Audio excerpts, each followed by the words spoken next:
April 29, 1945. American forces of the 42nd Infantry Division approached the gates of Dachau concentration camp in southern Bavaria. What they discovered behind those gates would shock even battle-hardened soldiers who had seen the worst of war. But this story isn't just about liberation. It's about what happened to the SS guards who had terrorized prisoners for over 12 years. Within hours of the camp's liberation, dozens of these guards would meet their end in a wave of summary executions that the U.S. Army would later struggle to explain. The events at Dachau on that spring day in 1945 represent one of the most controversial episodes in the final days of World War II. Today, we'll examine the brutal fate that awaited the guards of Nazi Germany's first concentration camp, and the shocking circumstances that led American liberators to become executioners themselves. Lieutenant Colonel Felix Sparks of the 157th Infantry Regiment was among the first American officers to enter Dachau. As his men approached the camp's main gate, they could smell death in the air long before they saw its source. The stench was overwhelming, a mixture of human waste, decay, and burning flesh that would haunt the liberators for the rest of their lives. The first horrifying sight that greeted the Americans was a train of cattle cars sitting on a railway siding just outside the camp. These boxcars contained the corpses of over 2,000 prisoners who had been transported from other camps as the Nazi regime collapsed. The bodies were stacked like cordwood, many showing signs of starvation and disease. Some prisoners had died so recently that their bodies were still warm. Private First Class John Lee of the 42nd Infantry Division later described the scene as something that defied human comprehension. The soldiers had to use handkerchiefs and gas masks to approach the train cars, as the smell was so overpowering that several men became physically ill. The sight of children's bodies among the corpses was particularly devastating to the young American soldiers, many of whom had siblings of similar ages back home. The train cars told a story of systematic cruelty that extended far beyond Dachau itself. These prisoners had been loaded onto the cars at various camps throughout Germany as the Nazi regime attempted to conceal evidence of their crimes. The journey had taken weeks, with no food, water, or sanitation facilities provided. Many prisoners had died during transport, while others had succumbed to disease and starvation in the days immediately before liberation. American medics who examined the bodies found evidence of systematic brutality that extended beyond mere neglect. Many corpses showed signs of beatings, while others bore the marks of torture devices. The medical examination revealed that some prisoners had been alive when the train arrived at Dachau, but had died in the final hours before liberation due to their weakened condition. As the American forces pushed deeper into the camp, they encountered scenes that defied human comprehension. Emaciated prisoners, barely alive, stumbled toward their liberators. The living were so skeletal that many soldiers initially mistook them for the dead. In the barracks, prisoners lay 3 and 4 to a bunk, many too weak to move or speak. The condition of the surviving prisoners was beyond anything the American soldiers had imagined possible. Men who had once weighed 150 pounds now weighed less than 80. Their eyes had sunken deep into their skulls, and their skin hung loose on their bones like ill-fitting clothing. Many prisoners had lost the ability to speak coherently, while others simply stared blankly at their liberators, unable to comprehend that their ordeal was finally over. The Americans discovered rooms filled with personal belongings stripped from victims, mountains of shoes, eyeglasses, and clothing. They found the crematorium, still warm from recent use, with charred human remains visible in the ovens. Outside the crematorium, bodies were stacked in neat piles, awaiting their turn for destruction. The efficiency of the killing operation was evident in every aspect of the camp's layout and organization. The crematorium complex was particularly disturbing to the American soldiers. The ovens had been designed for maximum efficiency, capable of disposing of dozens of bodies per day. The operators had developed a systematic approach to their work, treating human remains as nothing more than refuse to be processed. The discovery of partially burned bodies in the ovens provided stark evidence that the killing had continued right up until the moment of liberation. But perhaps most shocking of all was the discovery of the camp's medical experimentation areas, where prisoners had been subjected to horrific procedures in the name of Nazi science. The evidence of systematic torture, starvation, and murder was overwhelming and undeniable. The medical facilities contained equipment that had been used for freezing experiments, high-altitude testing, and other procedures that had resulted in the deaths of thousands of prisoners. The American soldiers, many of whom were barely out of their teens, struggled to process what they were seeing. These young men had fought their way across Europe, witnessing the destruction of war, but nothing had prepared them for the industrial scale of human suffering they encountered at Dachau. The systematic nature of the cruelty was perhaps even more disturbing than its scale, as it demonstrated a level of premeditation and organization that seemed to defy human nature. As word of the camp's conditions spread through the American ranks, rage began to build among the liberating forces. The soldiers had heard rumors of Nazi atrocities, but seeing the evidence firsthand transformed their anger into something far more dangerous. The transformation was visible in the faces and behavior of the American troops, who went from professional soldiers to men consumed by a desire for immediate justice. The psychological impact of the discovery was immediate and severe. Soldiers who had maintained their composure through months of combat found themselves overwhelmed by what they witnessed at Dachau. Many broke down completely, unable to process the scale of human suffering they had uncovered. Others channeled their shock and horror into a burning desire for revenge against those responsible for the atrocities. The camp's surviving prisoners played a crucial role in identifying the guards who had been most brutal in their treatment of inmates. Despite their weakened condition, many prisoners retained vivid memories of specific guards and their particular cruelties. They pointed out guards who had participated in executions, torture, and other atrocities, providing the American soldiers with targets for their growing rage. When the Americans arrived at Dachau, they found approximately 200 SS guards still at their posts. These men had been left behind as the camp's senior officers fled in the final days before liberation. Some guards had attempted to change into civilian clothes, but their military bearing and the prisoners' immediate identification of them made disguise impossible. The guards who remained fell into several distinct categories, each with their own reasons for staying and their own level of culpability in the camp's crimes. The most dangerous were the hardened SS veterans who had served at Dachau for years, participating in the systematic brutalization of prisoners. These men had risen through the ranks by demonstrating their willingness to carry out the most brutal orders without question. Among the veteran guards was Johann Kickel, a man who had served at Dachau since 1937 and had participated in virtually every aspect of the camp's operations. Kickel had been present during the construction of the crematorium, had overseen mass executions of Soviet prisoners of war, and had personally selected prisoners for medical experiments. His knowledge of the camp's operations made him invaluable to the Nazi hierarchy, but also made him a prime target for revenge. Other guards were recent arrivals, often older men or teenagers pressed into service as Germany's military situation deteriorated. These guards had been assigned to Dachau as the Nazi regime scraped together personnel from any available source. Many were poorly trained and had little understanding of the camp's full operations, but their presence during the final months of the war made them witnesses to some of the worst atrocities. There were also foreign volunteers among the guards, including some from occupied countries who had joined the SS for various reasons. These men came from diverse backgrounds and had different motivations for their service. Some had been motivated by anti-Semitism or Nazi ideology, while others had joined out of opportunism or desperation. Regardless of their original motivations, their service at Dachau made them complicit in the camp's crimes. The guards' knowledge of camp operations varied widely depending on their length of service and their specific duties.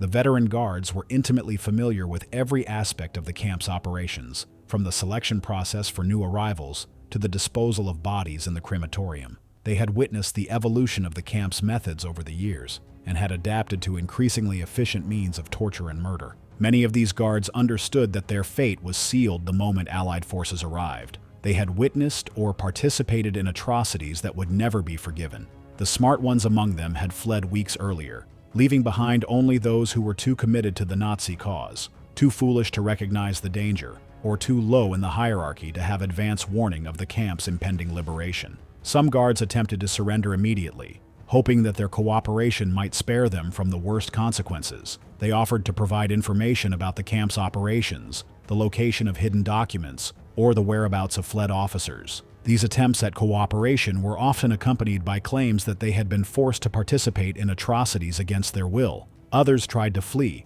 but were quickly captured by American patrols or turned over by German civilians who were desperate to distance themselves from the Nazi regime. The local German population, faced with the evidence of what had been happening in their midst, were eager to demonstrate their supposed ignorance of the camp's true purpose by turning over anyone associated with its operations. The guards' attempts to blend in with the civilian population were largely unsuccessful. Their military bearing, their physical condition compared to the starving prisoners, and their immediate identification by survivors made concealment impossible. Many guards were recognized by prisoners even after changing clothes, as the inmates had memorized the faces of their tormentors during years of brutal treatment. The guards' knowledge of their likely fate created an atmosphere of terror within their ranks. They had seen how liberated prisoners treated captured camp personnel at other facilities, and they knew that their own prisoners had every reason to seek revenge. The stories of summary executions at other camps had spread through the SS network,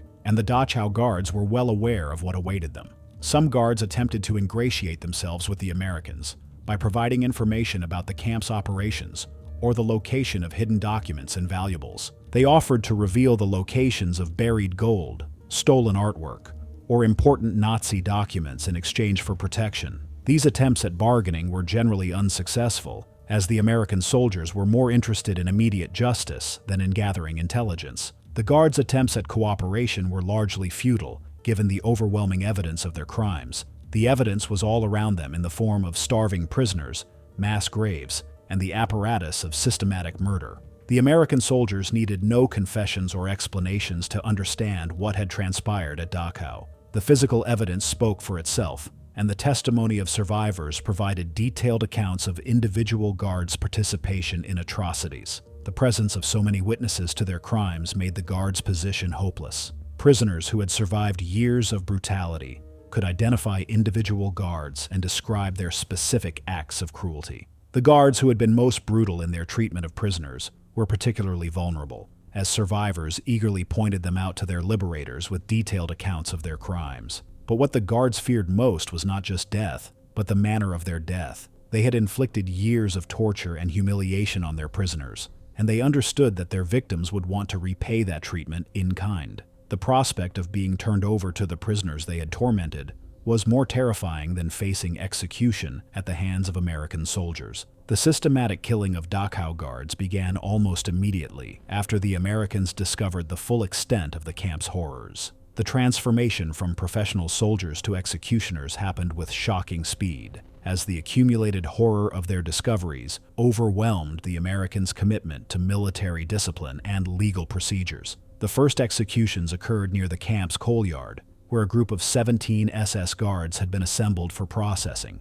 The area had been chosen by the Americans as a temporary holding facility, while they decided how to handle the large number of captured guards. The coal yard was surrounded by high walls, making it easy to contain the prisoners while preventing escape attempts. Lieutenant Jack Bushyhead, a Cherokee Indian from Oklahoma, was among the American soldiers present at the coal yard when the first killings occurred. What happened next would haunt him for the rest of his life. Without warning or formal procedure, American soldiers opened fire on the guards, killing all 17 men in a matter of minutes. The shooting was not the result of orders from commanding officers, but rather a spontaneous act of vengeance by soldiers who had been overwhelmed by what they had witnessed. The guards were lined up against the coal yard wall, their hands raised in surrender, when the shooting began. The first shots came from a single soldier who had reached his breaking point after witnessing the condition of the prisoners. Other soldiers quickly joined in, and within moments the coal yard was filled with the sound of gunfire and the screams of dying men. The shooting was indiscriminate and brutal. Guards who fell wounded were shot again to ensure their death. The Americans used both rifles and pistols, firing at close range to guarantee that none of their targets would survive. The coal dust that covered the ground quickly turned dark with blood, creating a scene that would remain etched in the memories of all who witnessed it. The bodies fell into the coal dust, where they would remain for hours before being removed. The sight of the dead guards, their uniforms stained with blood and coal dust, provided a stark contrast to the carefully maintained appearance they had presented during their years of service. The men who had once terrorized prisoners with their authority and brutality were now nothing more than corpses in the dirt. Word of the coal yard shooting spread quickly through the American ranks, and rather than being condemned, the action was tacitly approved by many of the liberating forces. The soldiers felt that conventional military justice was inadequate to address the scale of the crimes they had discovered at Dachau. The legal system seemed too slow and too civilized to deal with men who had participated in industrial-scale murder. The coal yard killings set a precedent that would be followed throughout the rest of the day. As the day progressed, more guards were killed in similar summary executions throughout the camp. Some were shot while attempting to surrender. Others were beaten to death by groups of American soldiers. The killings were carried out by men from various units, suggesting that the desire for immediate revenge was widespread among the liberation forces. The violence was not limited to the coal yard. Throughout the camp, individual guards were killed as they were discovered by American soldiers. Some were shot on sight, while others were beaten to death with rifle butts, shovels, or whatever weapons were available. The killings occurred in barracks, administrative buildings, and even in the crematorium area, where guards were killed next to the ovens they had operated. Private Robert Persinger of the 45th Infantry Division participated in several of the killings, and later described the overwhelming anger that consumed the American soldiers. He explained that the sight of the emaciated prisoners and the evidence of systematic torture had created a rage that could only be satisfied by immediate violence against those responsible. The liberated prisoners also participated in the violence against their former captors. In several instances, American soldiers handed over guards to groups of prisoners, knowing full well what would happen to them. The prisoners, many of whom were barely strong enough to walk, somehow found the strength to exact their revenge on the men who had tormented them for so long. One particularly brutal episode occurred when a group of guards was thrown into one of the camp's own torture chambers. The prisoners, led by those who had been subjected to the same treatment, forced the guards to experience the same terror and pain they had inflicted on others. The guards' screams could be heard throughout that section of the camp, but no American soldiers intervened to stop the violence. The use of the camp's own torture devices against the guards created a form of poetic justice that satisfied the desire for revenge among both the American soldiers and the liberated prisoners. Guards who had operated the torture chambers were forced to experience the same treatment they had inflicted on countless victims. The psychological terror of being subjected to their own methods was perhaps even more devastating than the physical pain. The killings continued throughout the afternoon and into the evening.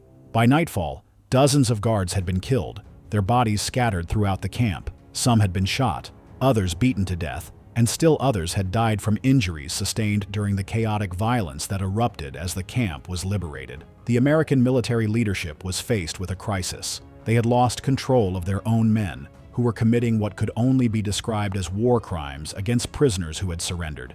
Yet the officers who witnessed the killings understood the emotional state of their soldiers and the overwhelming nature of what they had discovered at Dachau. Lieutenant Colonel Sparks attempted to restore order among his men, but his efforts were largely unsuccessful. The soldiers were operating under such extreme emotional stress that normal military discipline had broken down completely. Sparks later admitted that he understood his men's actions, even if he could not officially condone them. The breakdown of military discipline was complete and unprecedented. Soldiers who had followed orders without question throughout their service in Europe were now acting independently, driven by emotions that overrode their military training. The chain of command had effectively ceased to function as men at all levels participated in or ignored the summary executions. In the immediate aftermath of the killings, the U.S. Army launched a comprehensive investigation into the events at Dachau. The inquiry was led by Colonel Joseph Whitaker, who had been specifically assigned to examine allegations of misconduct by American forces during the liberation of concentration camps. Whitaker's investigation would prove to be one of the most thorough and controversial inquiries conducted by the U.S. military during World War II. The investigation began within days of the liberation, as reports of the killings reached higher levels of command. General Dwight D. Eisenhower, the Supreme Allied Commander, was personally briefed on the situation and ordered a full investigation. Eisenhower was deeply concerned about the implications of American soldiers executing prisoners, regardless of the circumstances that had led to the killings. Colonel Whitaker interviewed dozens of witnesses, including American soldiers who had participated in or witnessed the killings, liberated prisoners who had seen the executions, and surviving guards who had managed to escape death. The investigation revealed that the killings had been far more extensive than initially reported, with estimates ranging from 35 to over 100 guards killed by American forces. The interviews with American soldiers revealed the profound psychological impact that the discovery of Dachau had on the liberating forces. Soldier after soldier described being overwhelmed by the evidence of systematic brutality and feeling that conventional justice was inadequate to address the crimes they had witnessed. Many expressed no remorse for their actions, stating that they would do the same thing again if faced with similar circumstances. Private James Thompson of the 42nd Infantry Division told investigators that he had participated in the coal yard shootings and felt completely justified in his actions. He described seeing the train cars filled with corpses and the emaciated prisoners, and explained that he felt the guards deserved to die for what they had done. Thompson's testimony was typical of many soldiers who participated in the killings. The investigation also revealed the extent to which the killings had been witnessed by liberated prisoners. Many prisoners provided detailed accounts of specific executions, describing how American soldiers had shot guards or handed them over to groups of prisoners for revenge. The prisoners' testimonies were generally supportive of the American actions, with many expressing satisfaction that their tormentors had received immediate punishment.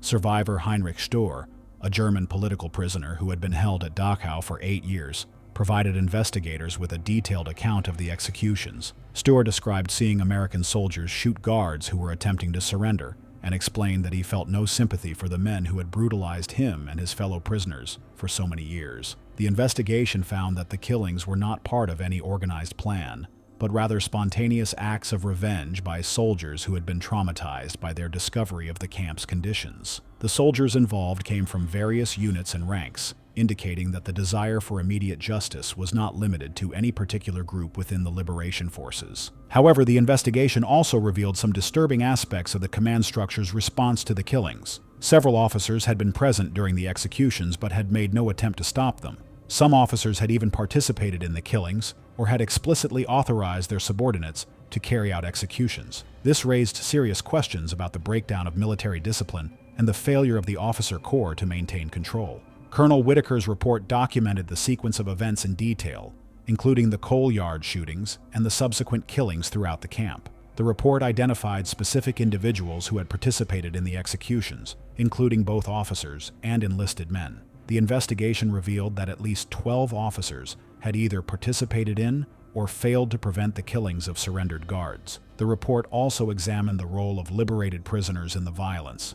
Whitaker found that American soldiers had deliberately handed over guards to groups of prisoners, knowing that the guards would be killed. This practice had been widespread throughout the camp and had resulted in some of the most brutal deaths among the guards. The investigation revealed the complexity of the situation, as many of the killings had been carried out in the heat of the moment by soldiers who were operating under extreme emotional stress. The soldiers had been confronted with evidence of crimes that challenged their understanding of human nature, and their response had been to abandon legal procedures in favor of immediate vengeance. The Army's response to the investigation was complicated by several factors. First, there was genuine sympathy for the soldiers who had committed the killings, as their actions were seen as understandable given the circumstances. The evidence of Nazi atrocities was so overwhelming that many officers felt the guards had deserved their fate, regardless of legal niceties. Second, there was concern about the impact that prosecuting American soldiers for killing Nazi war criminals would have on public morale and military discipline.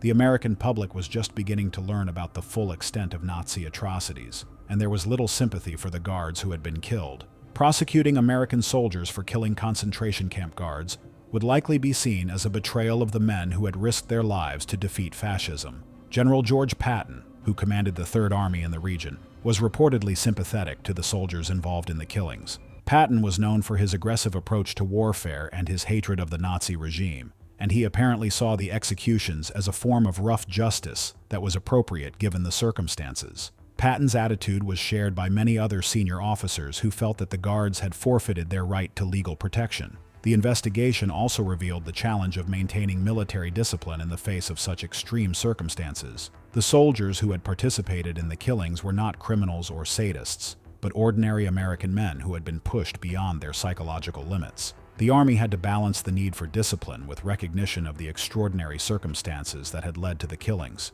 The Army ultimately decided to handle the matter quietly, without formal court-martial proceedings against the soldiers involved. Several officers received administrative reprimands, but no one was prosecuted for the killings. The official records of the investigation were classified and would not be released to the public for decades. The decision to avoid prosecutions was controversial within the military establishment. Some officers argued that the rule of law must be maintained even in the face of such extreme circumstances, while others contended that the guards had forfeited their right to protection under the Geneva Conventions through their participation in war crimes. Colonel Whitaker himself was reportedly troubled by the Army's decision to avoid prosecutions. He had conducted a thorough investigation and had gathered evidence that could have supported criminal charges against numerous individuals. However, he understood the political and practical considerations that led to the decision to handle the matter administratively rather than through the courts. The killings at Dachau had far-reaching consequences that extended far beyond the immediate participants and continued to influence American military policy and international law for decades to come. The events created a crisis of conscience within the American military establishment and raised fundamental questions about the nature of justice in warfare. In the short term, the executions created a crisis of command within the units involved, as officers struggled to maintain discipline while dealing with soldiers who had witnessed unspeakable horrors. The breakdown of military discipline that had occurred at Dachau was unprecedented in American military history, and it challenged fundamental assumptions about the behavior of American soldiers under extreme stress. The psychological impact on the American soldiers who participated in or witnessed the killings was severe and long-lasting. Many of the men involved would struggle with guilt and trauma for the rest of their lives, torn between their knowledge that they had committed unlawful acts and their belief that the guards deserved their fate. The internal conflict between legal and moral considerations would haunt these men for decades. Sergeant Robert Mitchell, who had participated in several of the executions,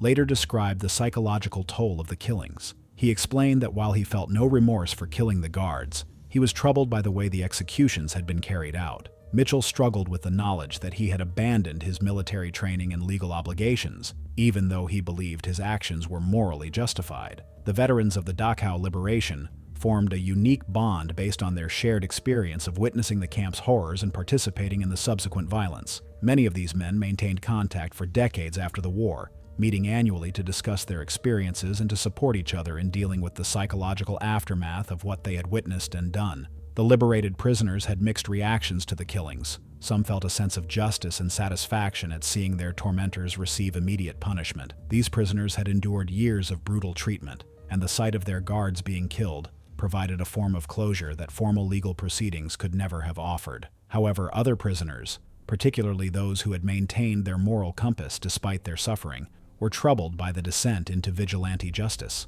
These individuals understood the desire for revenge, but were concerned about the implications of abandoning legal procedures. They worried that the executions represented a victory for the brutal methods they had suffered under for so long. Polish prisoner Stanisław Kowalski, who had been held at Dachau for 4 years, expressed ambivalence about the killings. While he felt that the guards deserved punishment, he was troubled by the way they had been killed. Kowalski later wrote that he had hoped liberation would bring a return to civilized behavior, not a continuation of the brutality he had witnessed during his imprisonment. The violence also raised concerns about the safety of the remaining guards, as the cycle of revenge threatened to spiral out of control. American officers had to take extraordinary measures to protect guards who were being held for interrogation or trial, as both American soldiers and liberated prisoners continued to seek opportunities for revenge. The German civilian population in the area around Dachau was horrified by reports of the killings, though their reaction was complicated by their own complicity in the Holocaust. Many civilians claimed ignorance of the camp's true purpose, despite the fact that it had operated openly for over a decade in their midst. The executions forced them to confront the reality of what had been happening in their community. The reaction of German civilians was mixed and often hypocritical. While some expressed horror at the summary executions, others privately admitted that they felt the guards had deserved their fate. The civilian population was primarily concerned with distancing themselves from the Nazi regime and avoiding any association with the camp's operations. The international community's response to the killings was muted, as the full extent of Nazi war crimes was still being revealed. The liberation of concentration camps was providing daily evidence of atrocities that defied comprehension, and there was limited sympathy for the guards who had been killed. However, some Allied officials expressed concern about the implications of summary executions, particularly given the Allies' stated commitment to the rule of law and due process. The British government, in particular, was concerned about the precedent set by the Dachau killings. British officials worried that summary executions of war criminals would undermine the legal framework that the Allies were trying to establish for the post-war world. They argued that proper legal procedures were essential to distinguish Allied actions from Nazi brutality. The killings also had implications for the post-war trials of Nazi war criminals. The fact that some guards had been killed without trial meant that important evidence about the camp's operations was lost forever. Some survivors who might have provided crucial testimony about specific crimes were never able to do so because their tormentors had been killed during the liberation. The Nuremberg trials, which began later in 1945, were conducted under the shadow of the Dachau killings. The Allied prosecutors were acutely aware of the need to demonstrate that they were committed to legal procedures and due process, in contrast to the summary executions that had occurred at various concentration camps. The trials were designed to show that the Allies were capable of delivering justice through civilized means. The American military's handling of the investigation set a precedent for how similar incidents would be dealt with in the future. The decision to avoid prosecutions sent a message that extreme circumstances might justify extreme measures, a principle that would be debated for decades to come. This precedent would influence American military policy in subsequent conflicts, particularly in situations involving war crimes and crimes against humanity. The classification of the investigation records also established a pattern of secrecy that would characterize the military's handling of controversial incidents for years to come. The decision to keep the details of the Dachau killing secret was motivated by concerns about public relations and military morale, but it also prevented a full public discussion of the legal and moral issues involved. Among the guards who met their end at Dachau, several cases stand out for their particular brutality or the circumstances of their deaths. These individual stories illustrate the complex dynamics of revenge, justice, and moral ambiguity that characterize the liberation of the camp. One such case involved Heinrich Wicker, a long-serving SS guard who had gained a reputation among prisoners for his extreme cruelty. Wicker had been responsible for selecting prisoners for medical experiments and had personally beaten dozens of inmates to death over his years of service. His sadistic behavior had made him one of the most feared guards in the entire camp.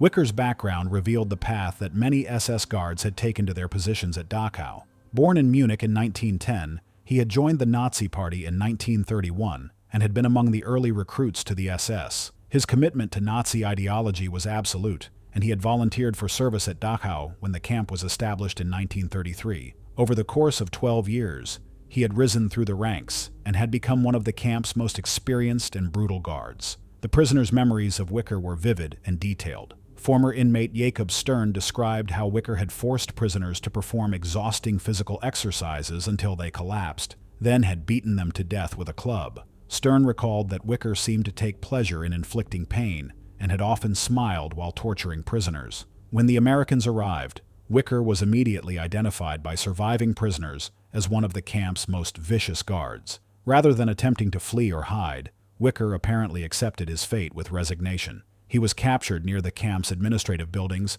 and was among the first guards to be executed by American forces. The manner of Wicker's death was particularly symbolic of the reversal of fortune that had befallen the camp's guards. He was forced to kneel in the same courtyard where he had forced countless prisoners to kneel before beating them. The American soldiers who killed him used the same methods that Wicker had employed against his victims, creating a grim form of poetic justice. Wicker's execution was witnessed by several prisoners who had suffered under his brutality. Former inmate David Rosen later described the satisfaction he felt at seeing Wicker receive the same treatment he had inflicted on others. Rosen explained that Wicker's death provided a sense of closure that he had never expected to experience. Another notable case involved Klaus Dorner, a young guard who had been assigned to Dachau only weeks before the liberation. Dorner was barely 18 years old and had been conscripted into the SS as Germany's military situation deteriorated. Unlike the veteran guards, Dorner had not participated in the worst atrocities, but his uniform and presence at the camp made him guilty by association in the eyes of the liberated prisoners.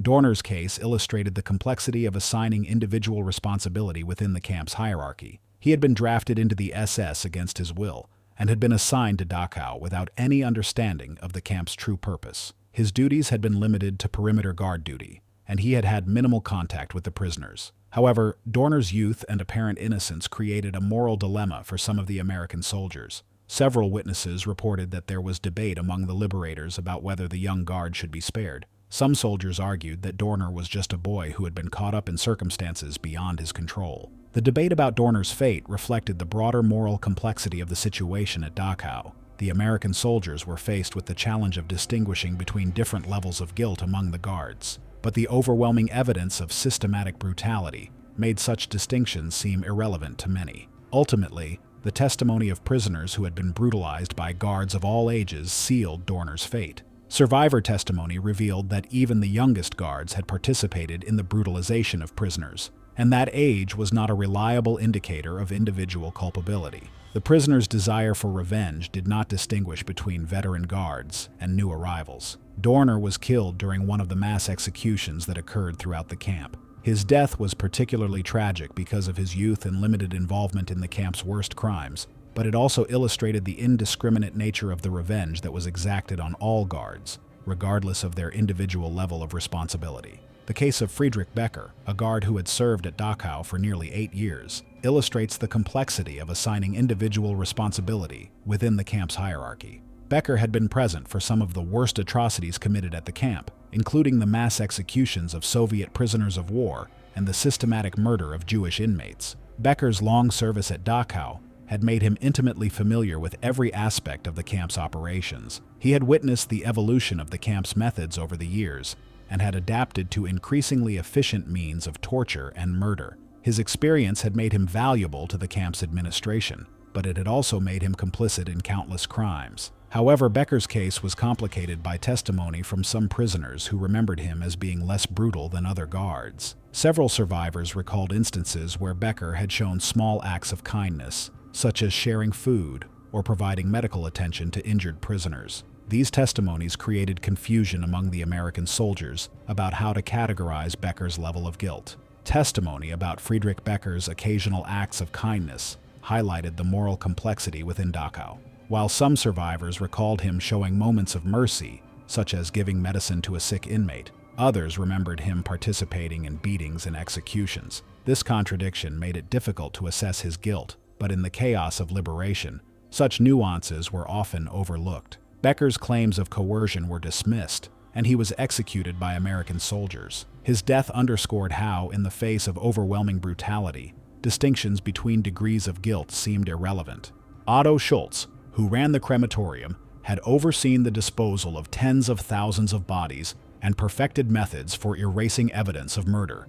When American troops arrived, he was still operating the ovens, which were warm with freshly burned bodies. His continued work during the liberation enraged the soldiers. Schultz was killed by the first Americans to enter the crematorium, forced into one of the very ovens he had managed, in a symbolic act of revenge. Werner Braun, responsible for selecting prisoners for horrific medical experiments, represented another facet of Dachau's cruelty. A trained medical orderly, Braun had used his expertise not to heal, but to aid in torturous procedures that killed hundreds. When Americans discovered detailed records of these experiments, survivors identified Braun as a central figure. Hearing first-hand accounts of the atrocities, the liberators responded with fury. Braun was executed by soldiers who had seen the labs and heard the victims' stories, his death reflecting the profound horror the experiments evoked. These cases reflect the tangled nature of justice and retribution at Dachau. While each guard had a different level of culpability,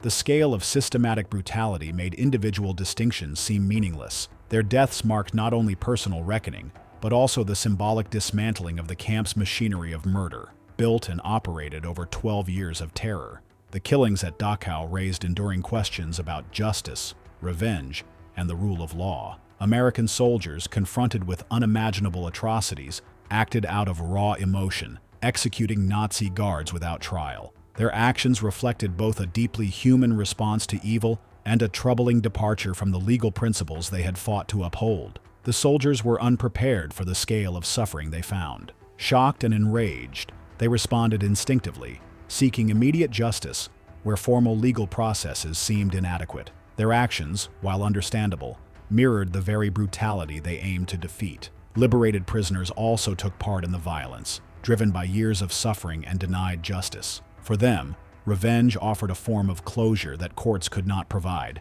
though it also revealed how sustained brutality can corrode moral boundaries, even for victims. The U.S. military chose not to prosecute those involved, prioritizing morale and public opinion over legal consistency. The incident was quietly buried, avoiding public scrutiny, but also preventing meaningful reflection on the moral dilemmas involved. The killings at Dachau were part of a broader pattern of summary executions during the liberation of Nazi concentration camps. Similar incidents occurred at Buchenwald, Mauthausen, and Bergen-Belsen, where both Allied soldiers and freed prisoners killed camp guards. At Buchenwald and Mauthausen, American troops and liberated inmates responded violently to the horrors they found, while British forces at Bergen-Belsen acted more restrained, though some guards were still killed. These actions reflected the moral and legal crisis Allies faced in confronting Nazi atrocities. Existing laws of war weren't designed for the industrial-scale murder uncovered in the camps,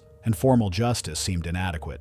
Public outrage and shock fueled demands for immediate retribution, leading to tacit approval or concealment of these killings. The U.S. chose not to prosecute soldiers involved, partly to preserve morale, avoid controversy during post-war occupation, and maintain unity in the emerging Cold War. The suppression of records and lack of accountability set a precedent for how similar incidents would be handled in future conflicts. While many viewed the killings as justified, they also exposed contradictions in Allied moral authority and highlighted the broader compromises made during the war. If you enjoyed this video, please like and subscribe to our channel so you never miss out on more history documentaries.